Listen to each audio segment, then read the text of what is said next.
Hey guys, how you doing? Derby here. So every week or so, from now on, I'm going to start doing a weekly segment, maybe every Friday, every Saturday, about the latest updates from the developers. So this is basically going to be a video talking about all of the latest dev posts that have been going around for the past week, and a lot of information always comes out on these forums. And I suggest everybody should be taking a read at this forum so you know what exactly is going to be coming out in patch 2.1 or updates after that, and so you can actually have an insight as to what is happening in the game that you are currently playing. So I'm going to be covering Japanese translations to English dev posts, as well as dev posts that are actually posted in the English forums as well. However, this video is going to be kind of long because I'm going to be covering 2 weeks worth of content, or maybe a month's worth of content. I don't know, I haven't really checked the dates out properly, but there's a lot of things that are going to be coming out in patch 2.1. There are a lot of fixes that will be coming out in patch 2.1 also.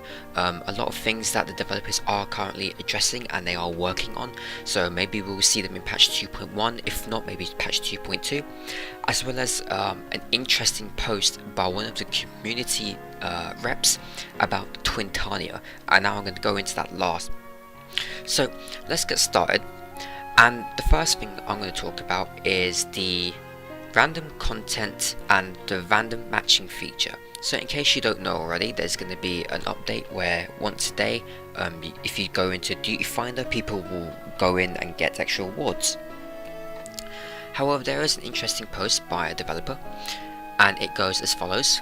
Hello, there was a part that was a little bit off-worded regarding the MVP voting feature, and I'll go into that in a second as well in the next post. For the MVP voting feature, you can only put in your vote when joining a duty finder without a pre-made party. This method is correct. On the Game Watch article, there was a comment regarding MVP voting feature, and the word random matching was used here. For one, when they mentioned random matching, it basically means joining a duty finder without having a party. There is a feature which rewards players once per day for joining random content, which is the random content daily reward, and there is the random matching system where you join without any pre-made party to be able to get the MVP vote. So, in case people are confused, this is what they basically mean. The first one, where they say there is a feature that rewards players once per day for joining random content. This is the random content feature that they're going to be talking about, which they mentioned in the TGS interview, which will be coming out in patch 2.1. Basically, you join a duty finder group once per day and you get rewarded. It may be extra philosophy, maybe extra mythology, I don't know, you may be rewarded with special items and whatever. The second part is the MVP, which is the most valuable player, and that is as follows. At the end of the dungeon, you'll be able to vote for the most valuable player, and whoever gets the most MVP points will get special rewards. Now this could be unique vanity skins, little minions, pets, just really gimmicky features like that won't really interfere with the whole context of the game. So, the developer has said, let me explain regarding the MVP vote feature was planned for release in 2.1. Firstly, the MVP voting feature can only be used when you match through the duty finder without any pre-made parties. With this, it should avoid situations where a pre-made group to talk over with others to concentrate on voting on one specific person. So this is to avoid, like for example, pre-made FCs going into the group, and they basically redo the dungeon and vote on one person per dungeon so they always get the reward. This is a good feature, it's so people can't abuse it. I think this is really good. Also, the vote timing is done after the completion of the instance dungeon or primal battles. You'll be able to vote for any player. At the same time, you have the option not to vote for anyone at all. At the same time, it's all made so no one will know who voted for who. Once the player accumulates enough voting points, they will be able to obtain rewards such as new mounts and gears for the body. Most probably they're talking about you can get special rank company gear or special dungeon gear for your chocobo mounts, which would be really fucking cool. Things that won't directly affect the player's status. Above is the current system, but please note that this may be possible to change later. So yeah, next up we have receiving sounds for chat other than /tell. and the developer has said the dev team knows about the request to have received sound aside from tell chat, so the translations are kind of poor. In the development environment, it's already working on this one, and they have it where you can assign individual sounds for chats aside from tell, such as parties, link shells, and free companies. For example, you'll be able to set one sound for LS1, which is link shell 1, and another sound for LS2. This is being worked and modified aiming for 2.1 patch. Aiming for 2.1 doesn't necessarily mean it will come out in 2.1. And I think this would be very good, so I can quickly, change tabs depending on who's messaging who. So I can click my link shell tab, or I can click my my party FC tab, for example, and it will just take me straight to those tabs instead of having to see, oh, is it this tab or this tab? Oh no, I got the sound for my LS2, so I'll just click the LS2 tab. So I think this is a really good feature that should be in the game. Next up is the Holy Shield +1 aura effects, and now this effect, in case you don't know, is a bug where the shield will glow much more on a Lalafell and it will hardly glow at all on a Rodagon, for example. And the developer has said it is a bug where the effects for the shield Holy +1 is big, small depending on race. We are planning to make adjustments to match the shield size. However, like you commented, there are those that think the effect is coming out of the shield is cool, and we want to keep your request. So after making adjustments to the effect once, we are going to look at how to make adjustments to the effect aiming for 2.1. So in other words, they're going to try and fix it so the aura effect of the Holy Shield +1 is much bigger on the Rodagon and maybe toned down just a tiny bit on the Lalafell, so that, it's even across all the races. Next up, we have information regarding buff and debuff icons next to the players' names in the party list. He made this really long post talking about all of the UI elements, and he also mentioned the raid windows, and there are going to be some adjustments done to the whole UI itself in 2.1. So he says the 5 buff displays for the party member isn't related to communication load issue, but mainly restricted in place to avoid client-side stress load.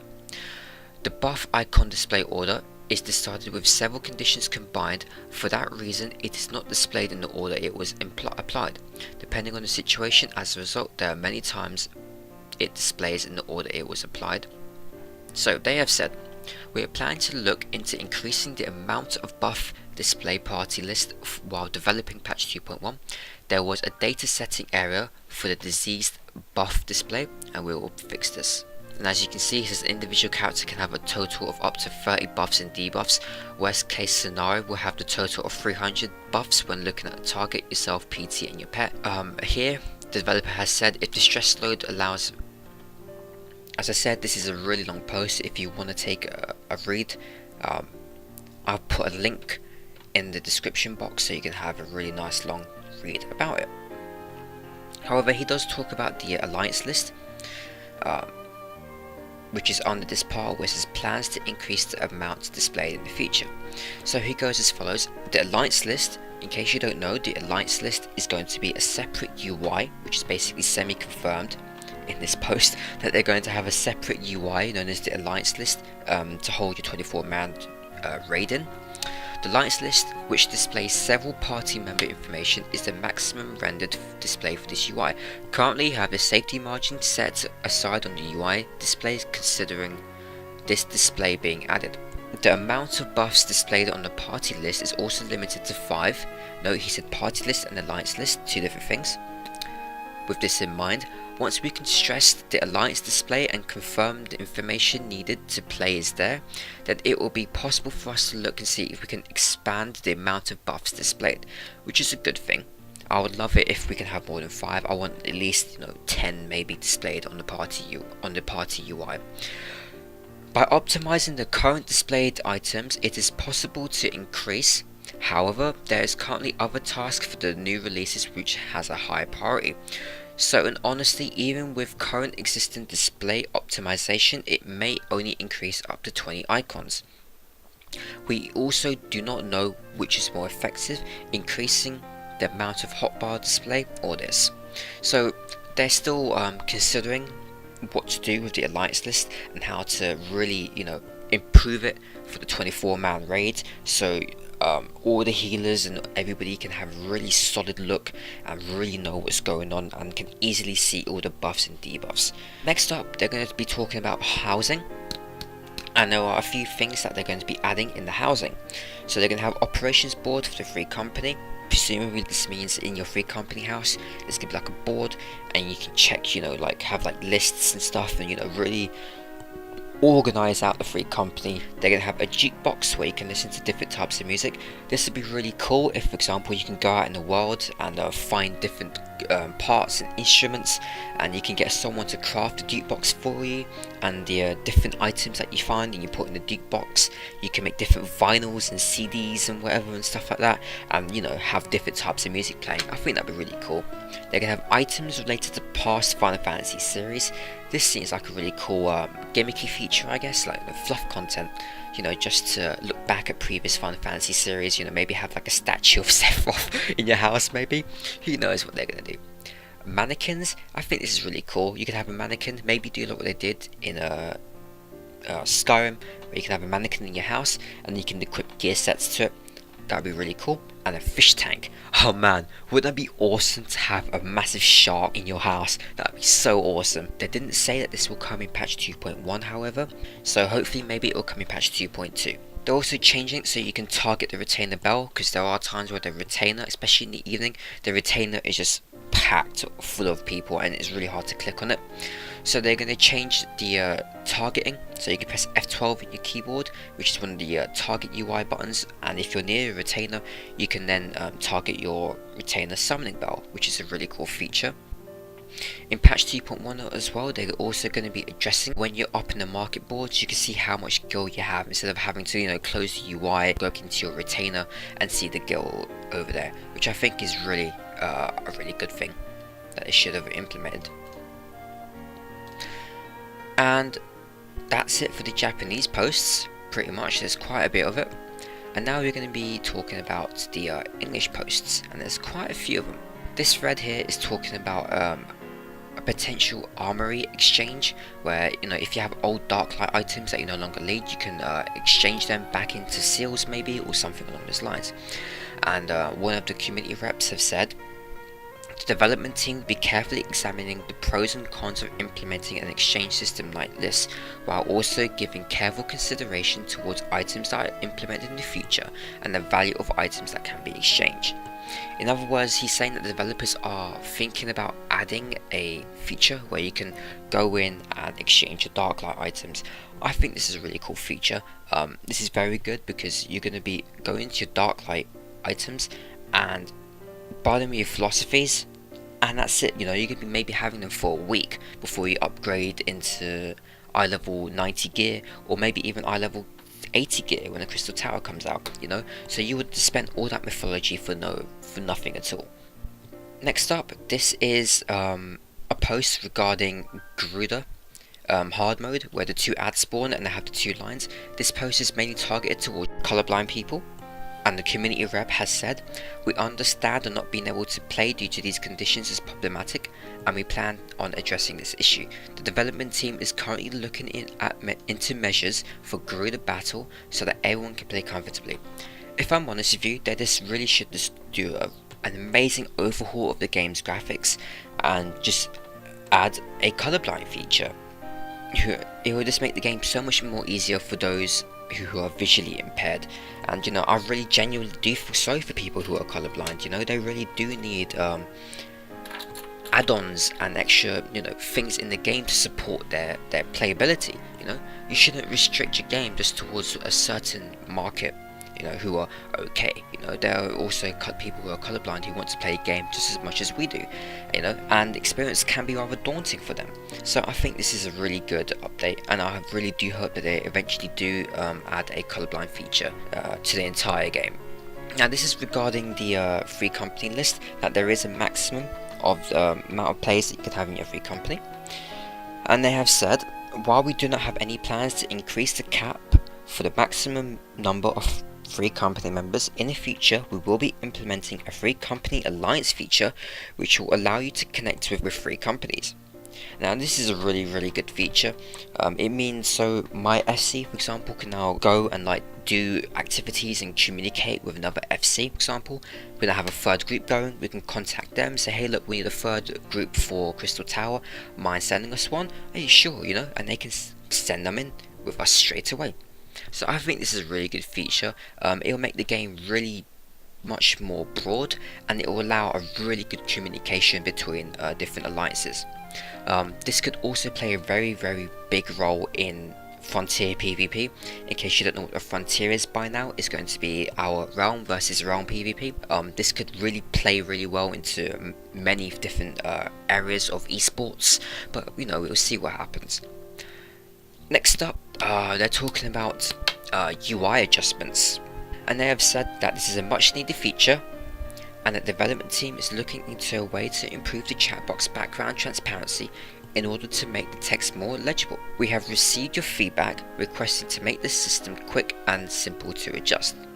As of right now, we are prioritizing the creation of new UI elements and adjustments, so we can't guarantee an implementation time yet. However, this is something that we would like to improve upon, so we'll be sure to let you know as soon as we can. Yay! We're getting new UI elements! Yay!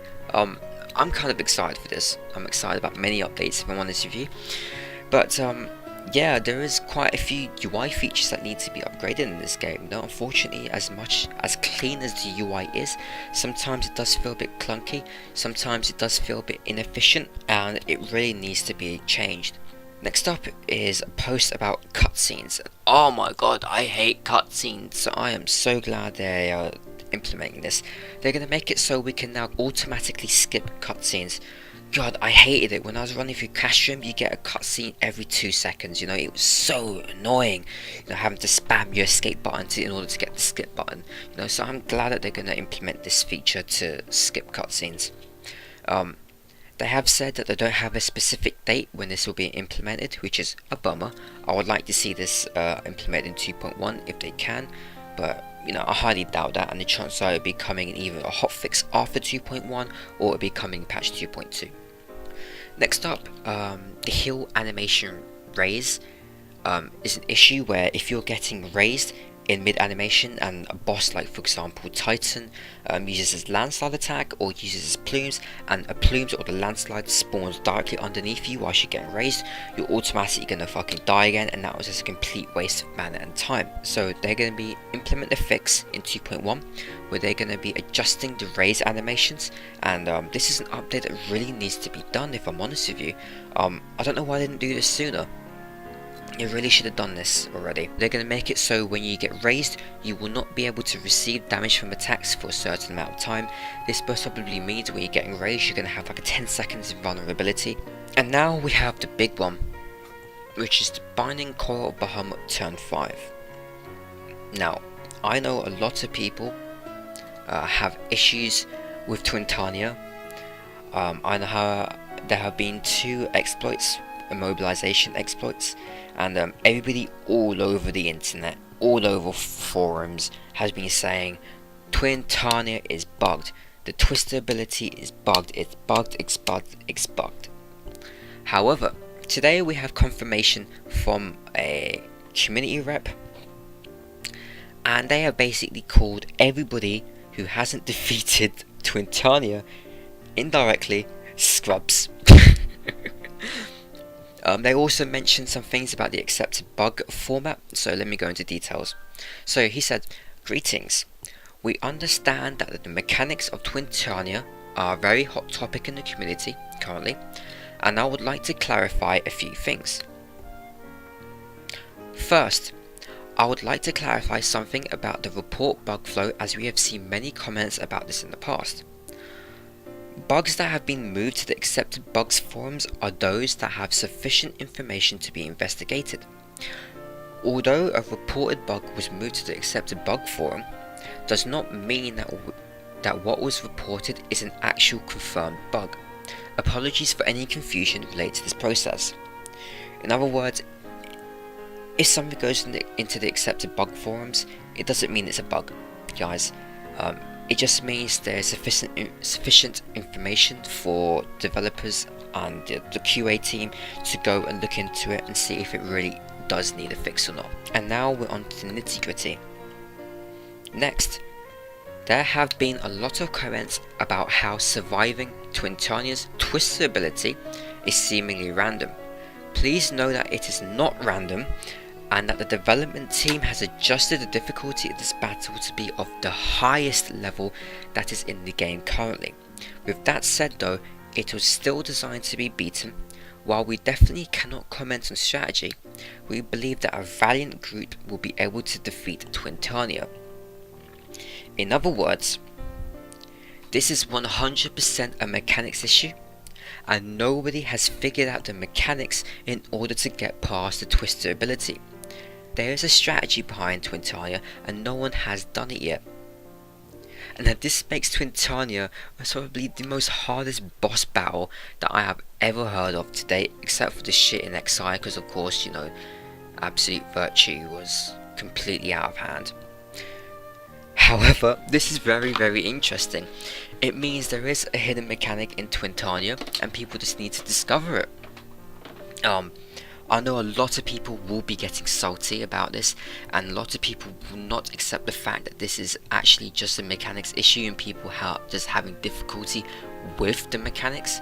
I know people are still going to be going around saying, no, this is a bug, it's a bug, it's a bug, this isn't a mechanics issue, it's a bug, it's a bug, it's a bug. Right now on Reddit and on the official forums, there is a massive uproar and a very big discussion about what on earth SE are talking about. It's actually really insane how much discussion this one post and this one boss fight has brought up. I personally haven't seen anything like this in a while, in a really long while. Some people actually now even comparing Twintania to certain bosses in World of Warcraft, but that boss was actually bugged in the first place and wasn't really fully tested. By the looks of things, Twintania is actually tested, seeing as people can actually get him down to just below 50% or have no issues with the fight up until twisters are even up. So there's definitely a hidden mechanic behind this fight, that is for sure. I find it really unbelievable, if I'm honest with you, that Square Enix are basically telling us to get good. You know, we've finally been defeated by the developer. Who knows? You know, but we can't really say, you know, we can't really do anything right now until they've actually fixed Twintania and Square Enix have reopened up Turn 5 barriers. Hopefully they do so next week, and I'm pretty sure next week so many hardcore guilds are just going to be battering the shit out of Twintania, trying out so many different methods to get around twisters. I'm pretty positive that maybe the next week or the next 2 weeks we will find some FCs that are going to be really close to defeating Twintania finally, and who knows who's going to be the world first to defeat Twintania, you know. So guys, let me know what you think about this. Do you think this is a complete gimmick? Do you think maybe Square Enix have purposefully gated Twintania so she isn't beatable? Of course, they've been doing 2 weeks worth of patches, 2 weeks worth of updates on Twintania, trying to fix her immobilization issues. You know, let me guys know as well about the discussion. Let me know what you think about Twintania herself. You know, do you think she'll be defeated within the next 2 weeks or so? Anyways, guys, I would love to give a massive shout out, by the way, to Reinhardt. Reinhardt, you are an amazing guy, and if you ever watch this video, I cannot thank you enough for the amount of work you put into this community. Also, tomorrow is the live letter, and yes, I will be staying up, or I'll be waking up early in the morning to watch the live letter. And just like my previous TGS live letter video, I will be taking screenshots, and I'm going to be doing a full-on coverage directly after it's finished, about all the updates and everything that they have talked about. Reinhardt is also going to be doing a live translation tomorrow, so I'm going to leave a link to his Twitch channel so you can see his translations, because he does live translations, and honestly, he's an amazing guy, and I can't thank you enough, Reinhardt.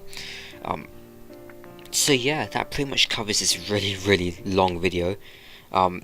So guys, thank you for watching, and I'll see you guys tomorrow.